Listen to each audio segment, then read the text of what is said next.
So thank you all for being here.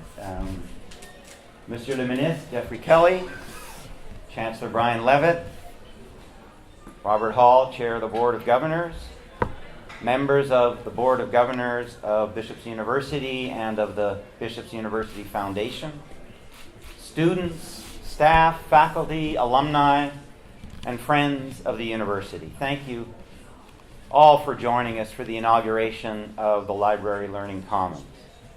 Bienvenue à notre nouvelle bibliothèque et carrefour de ressources éducatives. La vittoria trovo 100 padri e nessuno vuole riconoscere l'insuccesso.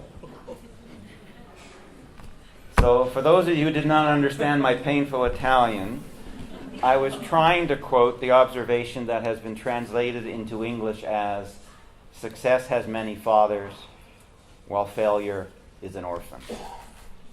Well, this project has a very large and diverse parentage. The building we are inaugurating today is the result of the engagement of many people over many years. The John Bassett Memorial Library was built in 1959 at the exorbitant cost of $450,000. The budget for the renovation of this project was $17 million, and I'm pleased to say we completed it on time and on budget. The original library was designed for about 1,500 students. Bishop's enrollment today is about 2,500 full-time students, and Champlain Regional College adds another 1,200 students to the campus who use our library. So the building no longer met the needs of our two institutions. The original building, as many of you will recall, was cramped and rather confusing to navigate. It had very limited natural light, and it was built long before the personal computer or smartphone. I think there were only 3 outlets where students could charge their computers and mobile devices. It's a tribute to the civility of our community that fights didn't break out trying to get access to those outlets.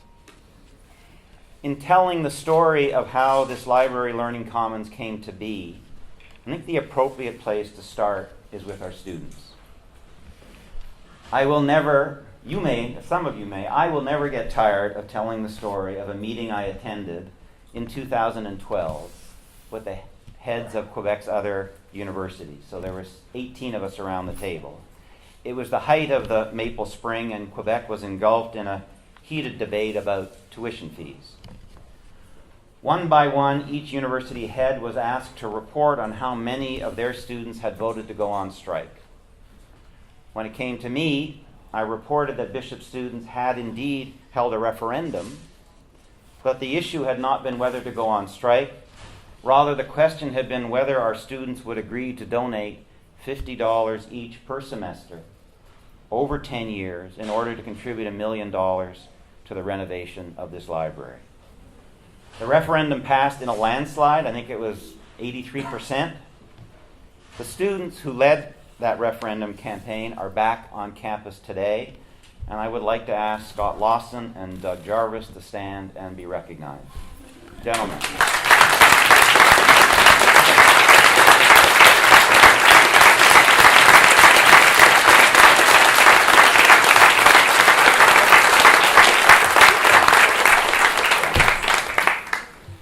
I'd like to thank all of the students who worked with Doug and Scott through that referendum process. The determination of our students to pay it forward, to make an enduring impact for the students who would follow them, was inspiring. Their efforts were inspiring to our donors, to governments, and to our capital campaign team. So the first building block of this project was definitely laid by our students. So to all of our current students, we say both thank you, and we hope that you will be pleased with your new Library Learning Commons. Of course, with this new facility to help you research, study, and collaborate, the pressure is on you to make sure that your academic performance improves accordingly. Now, we also had critical support from the federal and provincial governments. Now, as you know, we're in the midst of a provincial election campaign, so some of the elected officials who would have wanted to be here could not be with us today. But that's not going to stop me from recognizing them. The first component of government funding came through a federal program in support of official language minority communities.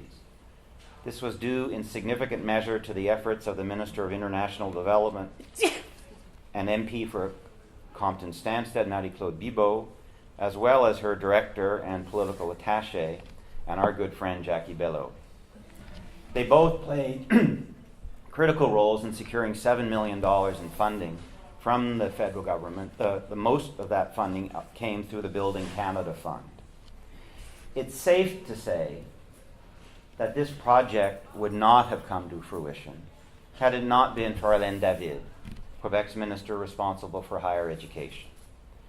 Madame David has been a steadfast friend and determined advocate for bishops and for all of Quebec's universities throughout her tenure as the minister.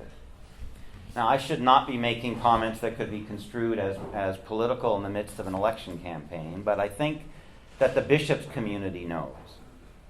It's fully aware that Madame David played a critical role in helping bishops emerge from its financial crisis. I recall meeting with her in her office on Fulham Street in the eastern end of Montreal, overlooking the St. Lawrence River, when she told me that we would be getting the $7 million from the Quebec government and that the project could proceed. And I think she was a little bit uncomfortable, but not totally surprised that there were tears in my eyes, because I think she understood how important this project was for our university. Now, there were many other people who helped us along the way. Kathleen Weil, now the minister responsible for relations with English-speaking Quebecers, was an important advocate for us. And the Minister of Native Affairs, Jeff Kelly, who is with us today. I wanted to say a few words about Jeff. After 24 years in the National Assembly, he's decided not to run in this election. Now, I don't think he made that decision just so he could be with us today, but I am very grateful to Jeff for being here. There are not many politicians who complete long political careers with the high degree of respect and admiration that Jeff has earned across the political spectrum. He personifies the idea that politics should be about public service. Jeff's intelligence, integrity, and empathy, tempered by his wry sense of humor, have allowed him to serve with great distinction the Indigenous peoples of Quebec, his constituents on the West Island of Montreal, and our society as a whole. We've been friends, I think it's hard for both of us to believe this, but we've been friends for over 35 years. And he's provided wise counsel and unfailing support to me during my time at Bishop's. Now, it seems particularly appropriate that Jeff should be with us today because he's probably the best read person I know. He always seems to have a book in hand, and if you run into it at the airport and the train, he doesn't have one book, he has, 3. And I was thinking I wouldn't be surprised to look over and see that Jeff's actually reading while I'm droning on. So Jeff, thank you for your service to our Indigenous peoples, to the English-speaking community of Quebec, to Quebec and to Canada. I hope that if in the next phase of your life you choose to return to your first love, which was post-secondary teaching, that our students will have the opportunity to benefit from your insights and experience. Nous avons parfois tendance à passer sous silence le travail des employés de l'État. J'aimerais souligner la contribution exceptionnelle de certains d'entre eux, sans qui nous ne serons pas rassemblés ici aujourd'hui. J'aimerais remercier Mme Lise Verreau, qui était auparavant sous-ministre au ministère de l'Enseignement supérieur. C'est elle qui a demandé à son ministère de porter une attention importante à Bishops. C'est elle qui a demandé à M. Normand Légaré, son sous-ministre adjoint aux infrastructures et aux ressources informationnelles, de venir voir notre bibliothèque. Je me souviens comme si c'était hier la visite de Normand. Je crois que c'était lors... Nous visitons le sous-sol de la bibliothèque et que c'était à ce moment-là que Normand a compris que le statu quo n'était pas une option et qu'il a décidé de tout faire pour nous aider. Donc, à Normand, qui est quelque part, salut Normand, qui a interrompu sa retraite pour se joindre à nous aujourd'hui, et Alice Véraud, nous vous disons tous nos grands remerciements. Je veux également reconnaître l'appui de notre sous-ministre en titre, Sylvie Barcelot, et le sous-ministre adjoint, Simon Bergeron. Now, the inspiration for the library Learning Commons came from Bruno Nassi, our former chief librarian, who came to us from our Maple Leaf partner, Mount Allison. Now, before Bruno arrived, we, or at least I, had no idea what a learning commons was.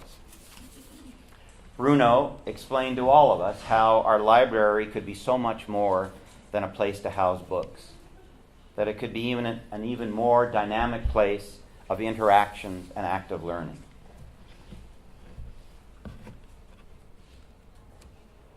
Here in the Bishop's community, we all know Jamie Crooks as a much admired professor of philosophy and as the longtime director of the Bishop's University Singers.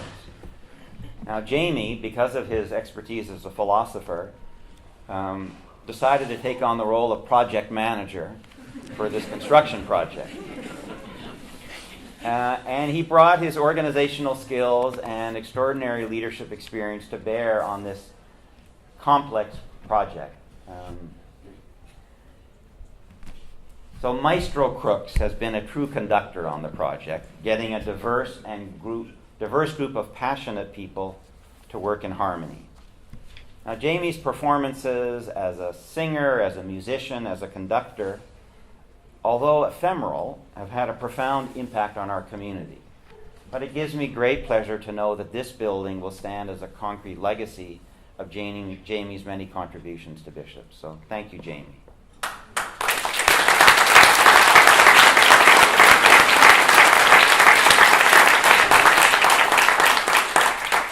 So this project involved probably the most consultation-intensive exercise we've undertaken, certainly during my tenure. I'd like to recognize Dr. Jessica Riddell, who led several hundred hours of consultations with librarians, library staff, faculty, and students to ensure that the project would benefit from everybody's input. Now, there were diverging opinions at times, but as Mick has said, you can't always get what you want. But I do think we got what we need.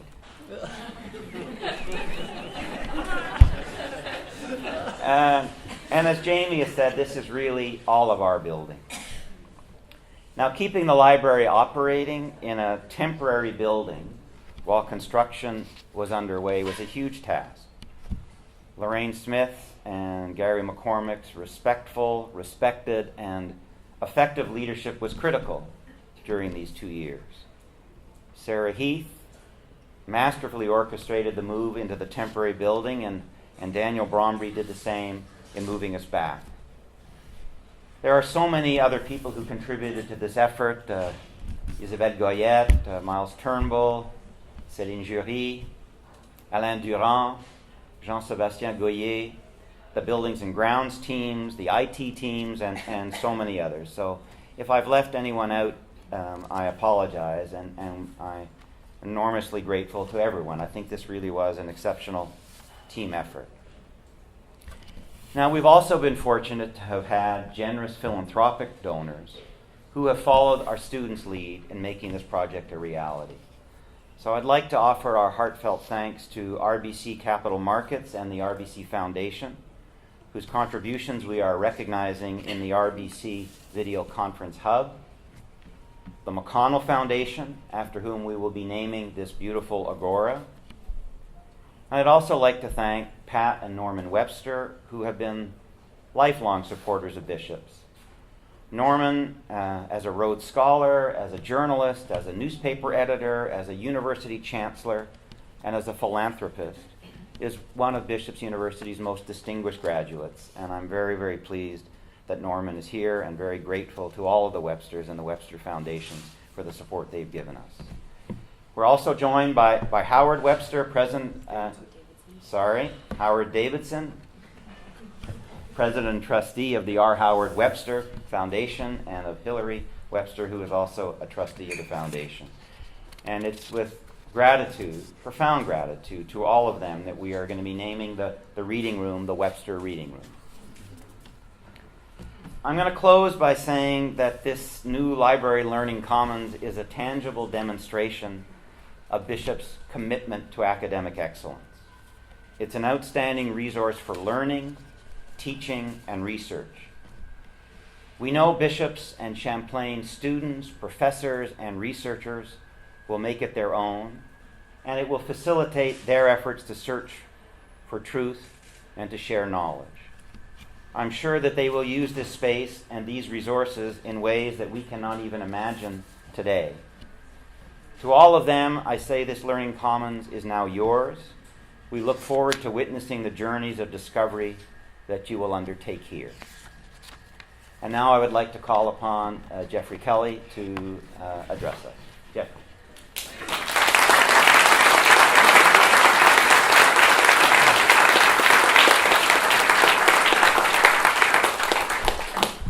Wow. It's really a wow moment. I'm very, very pleased to be here. Merci, Michael. C'est un grand plaisir pour moi d'être ici ce matin pour les raisons à la fois personnelles et professionnelles. Plusieurs membres de ma famille, y compris mon père, étaient les diplômés d'un bishop. Au niveau professionnel, l'avenir des institutions qui amènent de la communauté d'expression anglaise m'a toujours préoccupé comme député à l'Assemblée nationale. So as I say, I'm here partly for personal reasons and partly for professional reasons. I think back to many members of my family who came to Bishop's at the end of the First World War. My great uncle, Elton Scott, came here and taught divinity for many years. His older brother, W.B. Scott, was a lawyer, a judge, and I think ended up becoming an arena here, right? I don't know how that works, but it was an interesting career path that he followed. But so those were people at the end of the First World War who would have come and made Lennoxville their home and Bishop's part of their lives. At the end of the Second World War, my father was demobilized from the Royal Canadian Air Force and took one of those very quick, I think, 2-year BSCs that were offered to veterans. So he started his career in business with a BSc that came from Bishop's. I think he graduated in 1947. So they're very personal reasons. Many members of my family, as I say, have made Bishop's their home. But another thing is that a very long friendship that Michael alluded to between the Kelly family and the Goldblum family. I can say the Goldblums have played a role in pretty well my entire life, because of my first pediatrician after I was born was Dr. Dick Goldblum, Michael's uncle. So Michael's mother, Sheila, and my mother were very involved in issues dealing with health and social services, working for Alliance Quebec, making sure that there were protections for access to English language health and social services. When I was first elected in 1994, Michael's father, Victor Goldblum, was sort of our coach for all those new M&As who showed up in the National Assembly. Tom Mulcair, Russell Copeman, Russ Williams, Lawrence Bergman, and myself. So Dr. Vic would come down every once in a while just to check on us, just to make sure we were doing okay and we weren't making too many mistakes. So it was always a great friendship there. And finally, Michael and I, as Michael said, we've known each other for over 30 years. We've done all sorts of strange things together, like cheer for the Habs loudly in Toronto's Air Canada Centre when you were working for the Toronto Star. Played some so-so golf with Stephen Lloyd on occasion, gone swimming in Lake Bremford-Magog. But mostly it's a friendship that's been based on numerous discussions of public policy and politics. One key area of concern we both share, Michael and I, is the vitality and future of Quebec's English-speaking community and its institutions.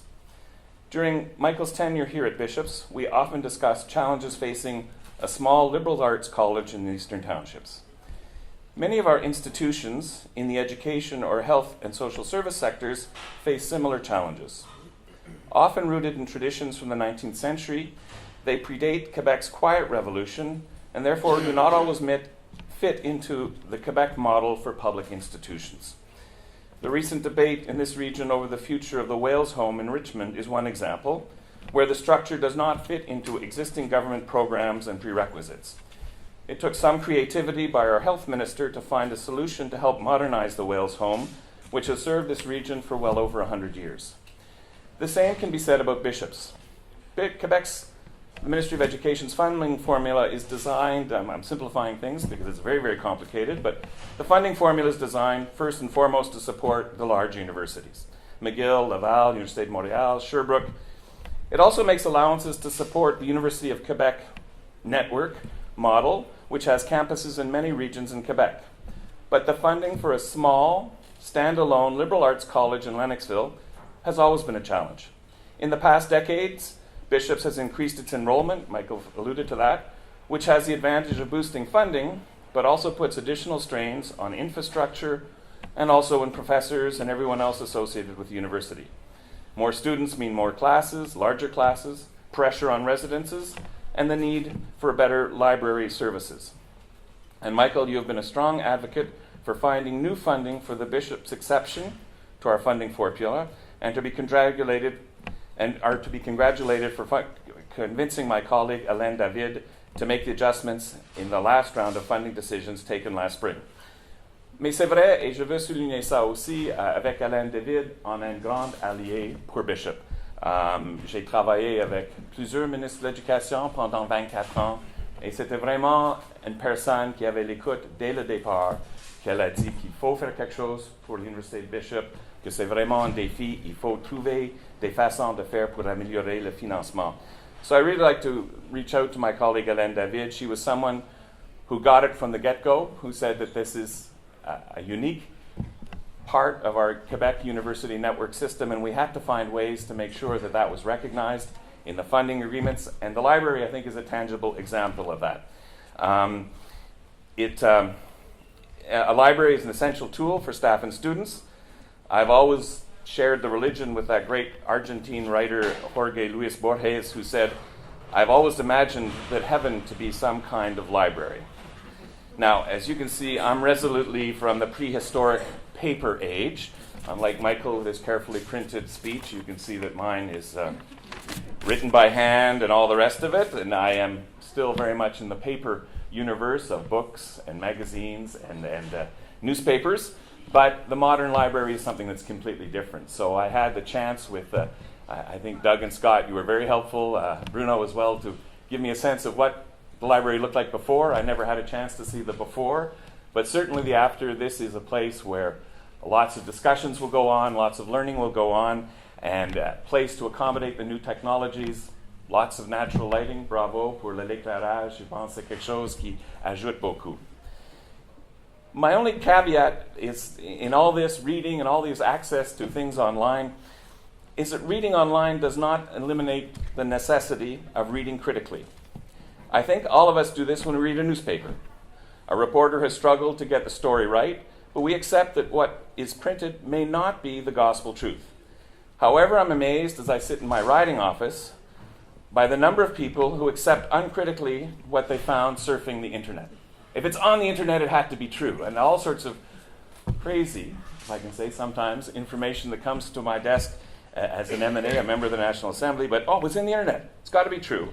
So that can lead us to an era where we can spend a lot of time arguing about where President Barack Obama was born and to question the science about vaccines that have protected generations from serious diseases. I hope that this library and university will maintain the tradition of thinking critically.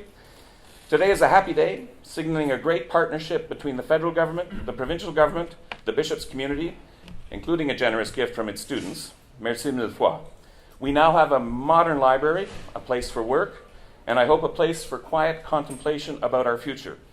As we all know, we have lots to think about. Merci beaucoup.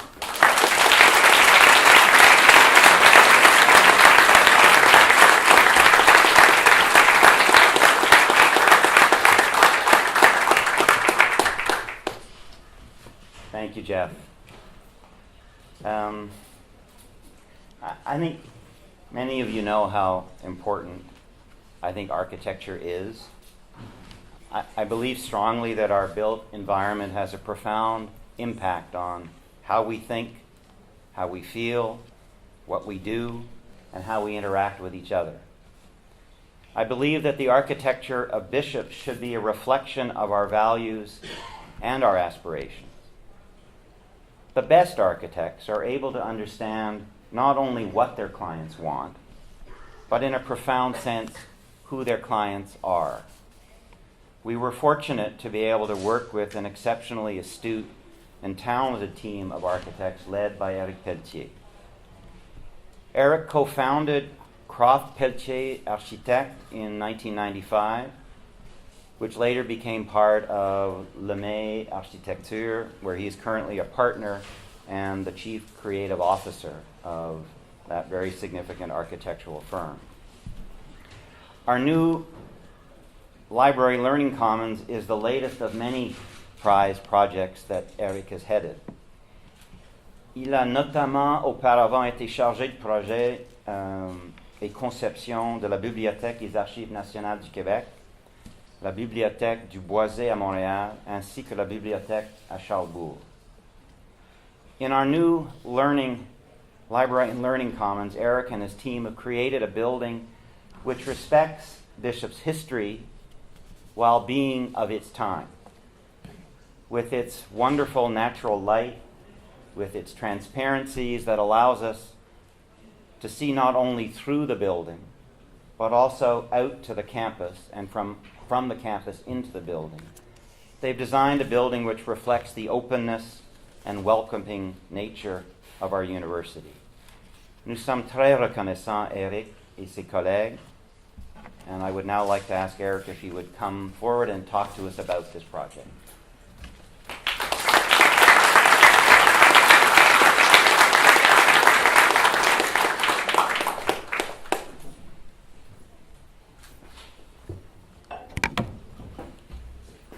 I'm sorry, I have a little bit of emotion in my voice because for us it's the end of a process.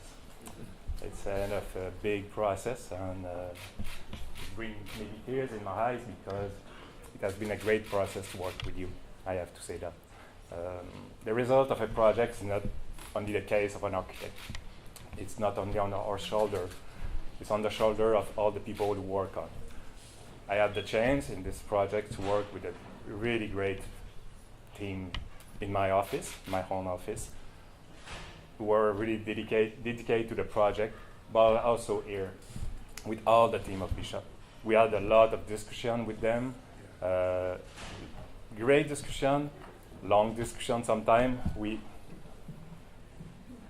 You're a little taller than I am. Yeah. Thank you. Is it better? Okay. Yeah. We had also discussion with students, with teachers, and a lot of committee. Bruno helped us to change our vision of the library. He brings us at another level. I have the chance, as Mr. Goldblum said, I am one of the principals of LeMay Architect. I've built my career on cultural building and educational building. So I had the chance to work on the most major library in Quebec. I've started with the National Library. It was the biggest one. It was the biggest school. The recent one I've completed is really small in Montmagny. We work on educational library, and the main theme for the library are not architecture, not structure, not budget, but are more about emotion and people. And someone asked me just before, why are you doing library? It's for people. Doing libraries for people, for a city. It's doing work today for the student. Alors vous connaissez tous l'image de l'ancienne bibliothèque. Ce n'est pas ici.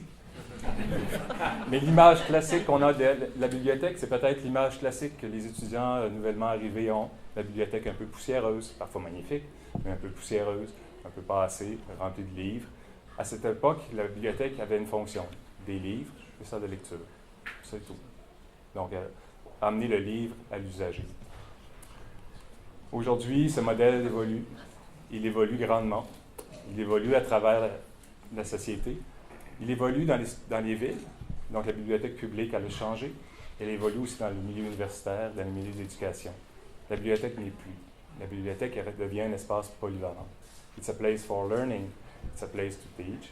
It's a place to meet people, to have friends, maybe fall in love with someone. It's a place to be connected with everyone. It's a place where you can work alone, in a group. You can talk. You can also be connected with someone maybe in Hong Kong, doing a video conference. And this is a learning commons. This is a new way to learn. This is a new way to live. And it's a new way to use the space. Alors, nous avons appliqué ce principe ici, à travers ce projet. À travers un projet qui, lorsqu'on est arrivé, la première visite, nous, on a eu le droit aussi à la visite au sous-sol. Alors, on a commencé par le coin du sous-sol, qui était le plus spectaculaire. Je pense que M. Goldblum voulait qu'on comprenne très bien le message. Alors, on a commencé par cet endroit. Et on a fait le tour des lieux. Mais au-delà de tout ça, ce qui nous avait frappé, c'est l'université. C'est le lieu, le site, et le peu de contact que le bâtiment avait avec son extérieur. C'était la première chose qui nous frappait.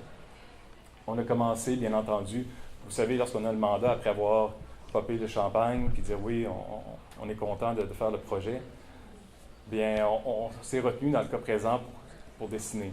C'est-à-dire qu'on a fait les analyses du lieu, et nous avons réalisé plusieurs focus groups et des design sessions ensemble. So these meetings were with people from here, and people who will use this library. So we developed the concept with them. It's a collective work. It's not only the work of one person of a small team, it's a collective work. And it's really important. Alors le travail, lorsqu'il se faisait ici, quelques jours après, il se faisait à l'agence. De la même manière, collectivement, avec un groupe vraiment entêté à réaliser le meilleur projet pour Bishop. Un groupe entêté aussi à réaliser un projet stimulant. Donc, il y a plein de gens derrière moi qui sont invisibles, mais il y a plein de gens qui ont contribué dans la firme. Il y a les ingénieurs, je remercierai Cima et EXP, les entrepreneurs, Gératec, Jubinville aussi, architectes qui étaient ici présents pendant le chantier, qui ont permis de rendre jusqu'au bout cette vision commune. Donc, ce travail-là nous a permis, à travers plusieurs étapes, des dessins, de maquettes en 3D, d'exploration avec des bouts de carton, à développer quelque chose qui allait nous emmener tranquillement au chantier. Je vous l'ai dit, la bibliothèque n'est plus la bibliothèque. It's a learning common. It's a place with a lot of function. So it's changed the way that we have to understand the space and to use the space. For example, the place where you are today was not in the program. So we discussed it began by the idea to open the space between two floors and to create a connect space, like in the National Library in Montreal.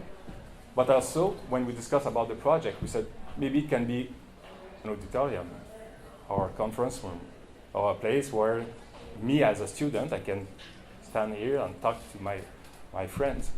So it's a multifunctional space. This is a learning commons. This is a new way to use the space. So we develop a kind of concept, and those are, okay, I know. You think that architects are great and dry. It's not true. Those are mine. I know they are ugly, but for us it means everything in the project. I see the whole building. The green for us was how we connect the wood in the back to the quad. How we will create a kind of horizontal connection between the space, and how the quad will formally inform the space in the interior. All my team understand my sketch. So we developed the project, and we developed a kind of path which will be linked to the quad. So we want also to create a kind of connection to the outdoor space. C'est important pour nous. La bibliothèque n'est pas seulement un lieu fermé, elle doit aussi s'ouvrir, se dématérialiser, s'ouvrir vers le quad, mais s'ouvrir aussi vers le boisé à l'arrière. Il y a une lumière magnifique actuellement verte. Cet automne, elle sera orange, elle sera blanche à l'hiver, et c'est volontaire, c'est ce qu'on voulait avoir, c'est ce changement de température. Et par la suite est venue cette idée, parce que vous savez, dans une bibliothèque, on ne veut pas avoir une multitude de signalisations. On voulait avoir quelque chose qui allait être un élément unificateur. Et l'idée de l'arbre, tranquillement, a émergé. L'idée de l'arbre, qui était un peu comme l'arbre de vie, l'arbre de la connaissance, a lentement émergé au fil des séances de concept. Maybe you influence us. It was a kind of the result of a lot of discussion we had together to bring someone to the maturity, to grow, to help someone to grow and to become a better person. This is the role of the university. But it was also a link with Bishop, whose university surrounded by a lot of trees. So the idea of the trees became, and it's why you see a lot of wood in the center of the library. It's like a colonne vertébrale du projet. C'est cette colonne qui vous fait circuler dans l'ensemble du projet. Le bois se retrouve tout au long de cette colonne-là. Par la suite, le programme s'est réparti sur des étages et c'est devenu un jeu. Un peu plus, un peu moins. Une demande supplémentaire, comment on va faire? J'ai eu plus de cheveux gris depuis ce temps-là parce qu'il y en a plus de demandes. Alors, comment on réussit? Et d'autres dessins sont mis à apparaître. Encore une fois, tous les médias sont bons. Le résultat est ici aujourd'hui. Donc, la façon d'y arriver, et c'est ce qu'on dit souvent, il faut ne pas avoir peur de l'erreur et travailler. Le résultat va arriver finalement. Et puis, est apparu ce projet dans lequel vous êtes. Les premières visites, les premiers mots, je crois, que j'avais envoyés à l'équipe, c'était obscur, sombre, humide, site magnifique, mais pas connecté. Les fonctions, on n'a pas rajouté de fenêtres dans ce bâtiment-ci. On a réduit aujourd'hui la quantité de lumière, pourtant. On n'a ajouté aucune fenêtre. Pourquoi c'est si lumineux? Tout simplement parce qu'on a revu l'organisation des fonctions. Les bureaux se sont décloisonnés. Lorsque vous êtes dans le bureau, l'aile en arrière, en haut, vous voyez à travers le bâtiment. Je suis ici, je vois un ensemble de fenêtres qui étaient invisibles avant. Pourquoi? Parce que c'était tout cloisonné par des bureaux. On vivait à l'intérieur d'un espace. Maintenant, on vit à travers l'espace. Donc, le learning commun est une espèce de filtre à travers le campus. Alors, ce projet s'est développé et vous voyez la présence du bois, cette colonne vertébrale qui meuble l'ensemble des étages. Bien entendu, chacun des espaces est connecté. Donc, il y a des murs sur lesquels les étudiants peuvent écrire. Juste les murs, parce qu'il y a des crayons en dessous. Là. Il y a une whiteboard, s'il vous plaît. Alors, ce sont ces murs-là que vous pouvez utiliser. Mais ce sont des murs où vous pouvez prendre des notes, puis vous asseoir en équipe, puis travailler, puis partager cette information. Et la laisser là, c'est pas plus grave si vous donnez la recette pour un examen, qu'importe. C'est l'idée du partage d'informations. Mais non, mais ne dites pas non plus les résultats de l'examen que vous avez fait la veille. Et avant, après, tantôt on me demandait, oui, mais avant, c'était quoi? Bien, c'était un peu ça. Et même à travers le bâtiment existant, il y avait des composantes qui étaient intéressantes. Il y avait des composantes sur lesquelles on accrochait, une certaine qualité du détail à certains endroits, une qualité de l'usage du bois, très peu, mais certains petits points qu'on trouvait vraiment intéressants. Et vous pouvez voir comment le projet, tranquillement, se transforme. Et du hall d'entrée ou l'espace qui est ici derrière, comment c'est devenu un espace où, d'un bout à l'autre, vous pouvez voir presque l'ensemble de l'édifice. Il y a aussi cette réflexion. We need to think a lot as architects, but you need also to think about the environmental fact and the environmental problem that we are facing. So we need, and it's a challenge for everyone, but as architects also a big challenge to introduce this notion in a project. Alors ici, on a réfléchi comment, à travers le budget, on peut introduire plusieurs petites notions. On est dans un bâtiment existant. On ne peut pas transformer l'enveloppe ou avoir des performances comme dans certains bâtiments récents qu'on fait. Mais heureusement, suite à des discussions avec le travail avec les ingénieurs, on a réussi à se connecter à la géothermie, à utiliser la lumière naturelle. Encore une fois, le niveau de lumière ici, la consommation en éclairage est moindre par rapport à ce qu'elle était avant. Pourquoi? Parce que la qualité des appareils est meilleure, certes, mais parce qu'on a décloisonné l'espace. L'usage des matériaux, le recyclage possible, la favorisation du recyclage à plusieurs endroits, vous allez pouvoir le voir, mais l'optimisation des espaces. Et le plus grand geste qu'on a fait, d'un point de vue développement durable, c'est de réutiliser un édifice, de ne pas le jeter à terre. Et c'est un challenge. c'est vraiment un challenge. Ceux qui ont travaillé sur les plafonds ici, je vais les applaudir. Ça a été un travail de minutie où ça passait parfois au millimètre près parce que le bâtiment est très peu haut. Et ça a été très difficile, ça fut difficile pour nous d'y arriver. Pour nous comme architectes, pour les ingénieurs et pour les constructeurs aussi. Donc la réutilisation des bâtiments pour nous était un challenge. À un moment donné, I remember we had a discussion about do we tear everything down and create a new building? I said, oh yes, it's a great idea. As architect, we prefer to do it, blah, blah, blah. But at the end, the result is great here. At the end, we have keep the memory of Bishop, and we have keep the memory of a building who have been increased 3 times, who have changed over the years. So we have keep this memory. So it was a big challenge for us, and also a big challenge for all the people. So now, like I said, it's not my project anymore. A little bit. Maybe I would be here some weekend to read, hidden in the room. It's happened sometimes. It's the building for the student first, because you are our first client are the student. It's sure we have pleasure to work with all the team, but in the back, we have done this job for the students.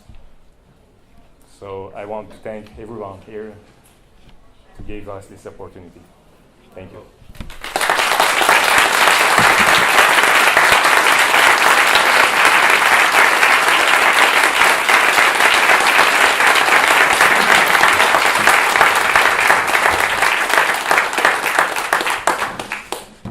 Merci, Eric.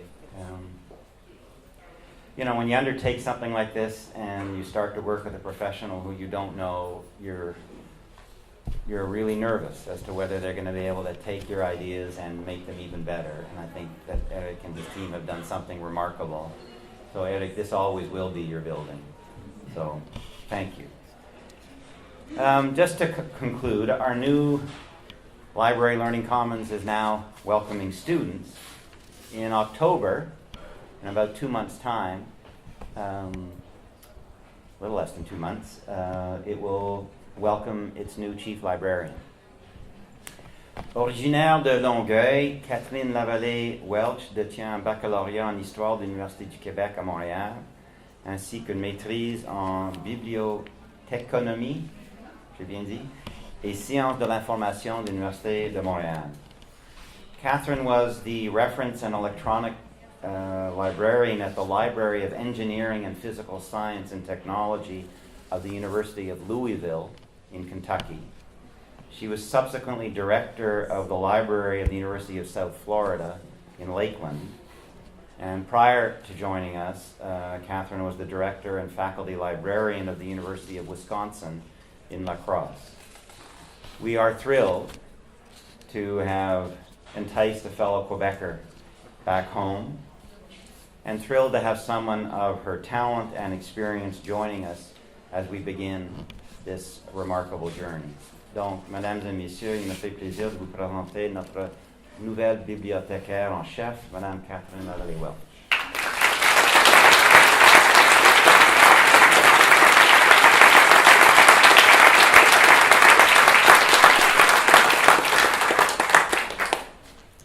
So dear students, professor, library staff, users, and friends, welcome to Bishop's new Library Learning Commons, and welcome to your new Library Learning Commons.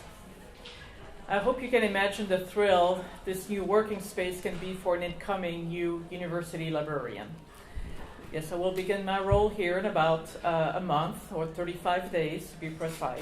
You know, who's counting? I am. I'm truly fortunate to come at this exciting moment, not only because of this magnificent new space, but also because of the dedication of those who come to work here every day. I am a firm believer that while a library can be a building, a library is also most definitely built on its staff. It has been a tremendous challenge, and I want to congratulate and thank all of the library staff for their incredible dedication in seeing this project come to fruition. The university's archivists retrieved some of the media coverage following the inauguration of the previous library in 1959. So one headline read, open quote, "A modern wonder of gleaming glass." End quote. I think it's still the case. I think it's even truer now with all these beautiful windows that open the library to the rest of the university, but also to the beautiful nature that surrounds us. My predecessor, Arnold Benfield, was quoted at the time as saying, "We got exactly what we wanted." How eerily prescient, almost prophetic of what we want to say here today, of this building that is truly a 21st century academic building. As you will discover when you visit the new Library Learning Common with us, this new space has been designed to foster active and collaborative engagement among our users.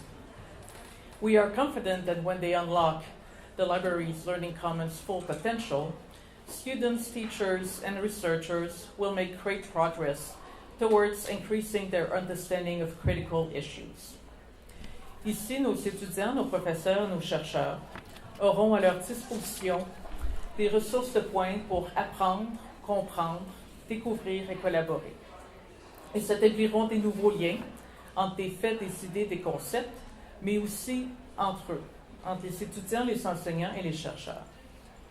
You will see this is an inspiring space. It will preserve its place of pride on our beautiful campus. Nous sommes convaincus que cette nouvelle bibliothèque et carrefour des ressources éducatives sera une source d'inspiration pour nos étudiants, nos membres de la faculté et nos chercheurs, pour qu'ils laissent libre cours à leur curiosité, leur créativité et leur esprit d'innovation. Il s'agit là d'une ressource exceptionnelle pour l'apprentissage, l'enseignement et la recherche. Cette bibliothèque et carrefour des ressources éducatives constitue une démonstration éloquente de l'engagement de l'Université Bishops envers l'excellence académique dont elle est appelée à devenir le creuset. Please enjoy your new Library Learning Commons, and please also remember that all the staff is here to help you and to work with you. Thank you, merci.